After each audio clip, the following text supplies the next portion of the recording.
ഇപ്പം ഞങ്ങൾ പോകുന്നത് ഏറെ നാളായിട്ട് ഞാനും ചേച്ചിയും പോകണമെന്ന് ആഗ്രഹിച്ചൊരു ഷോപ്പിലാണ്. അതിന് അച്ഛനും അമ്മയും ചേച്ചിയും ഞാനും കൂടെ പോവാണ്. അവർക്കറിയാം ഞങ്ങൾക്ക് ഈ ഷോപ്പ് എത്രമാത്രം ഇഷ്ടമാണെന്ന്. അതെ, ഒരു സാരി എടുക്കാൻ ചങ്ങനാശ്ശേരിക്ക് പോയ കഥ. പാലക്കാട് നിന്നും കിട്ടിയ ട്രെയിൻ പിടിച്ച് ഞങ്ങൾ ചങ്ങനാശ്ശേരി എത്തി. ചങ്ങനാശ്ശേരിയിൽ നിന്ന് ഓട്ടോ പിടിച്ചതാ എം ലോഫ്റ്റിൽ പോയിട്ട് സാരി എടുക്കണമെന്ന് ചേച്ചിയുടെ കല്യാണം തീരുമാനിച്ച മുതലേ അല്ല, അതിനു മുന്നേ തന്നെ ഞങ്ങൾ പ്ലാൻ ചെയ്തൊരു സംഭവമായിരുന്നു. ഞങ്ങൾക്ക് മനസ്സിലൊരു പ്ലാനൊക്കെ ഉണ്ടായിരുന്നു. പക്ഷെ അവിടെ പോയപ്പോൾ ഭയങ്കര കൺഫ്യൂഷനായി. എല്ലാം അങ്ങോട്ട് ഇഷ്ടമാവുക എന്ന് പറയില്ലേ, അതന്നെ. ഞാൻ ഇപ്പോൾ ഉടുത്തിയിരിക്കുന്ന സാരിയാണ് എൻ്റെ അമ്മ ചേച്ചിയുടെ കല്യാണത്തിന് എടുത്തത്. എനിക്ക് കളർ കോമ്പിനേഷൻ ഭയങ്കര ഇഷ്ടമായി. അപ്പം ഞാൻ ചോദിക്കുകയായിരുന്നു അച്ഛനോട് എങ്ങനെയുണ്ട് എന്നൊക്കെ.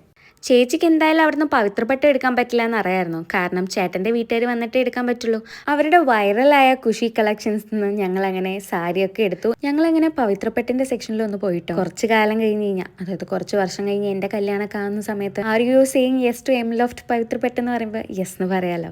അങ്ങനെ ഒരു സാരി എടുക്കാൻ പോയ ഞങ്ങൾ 5 സാരി ആയിട്ടാണ് തിരിച്ച് വീട്ടിൽ വന്നത്. ഞാനും ഹാപ്പി, അമ്മയും ചേച്ചിയും ഹാപ്പി. എല്ലാവരും ഒരിക്കലെങ്കിലും പോയിരിക്കേണ്ട സ്ഥലം കേട്ടോ എം ലോഫ്റ്റ്.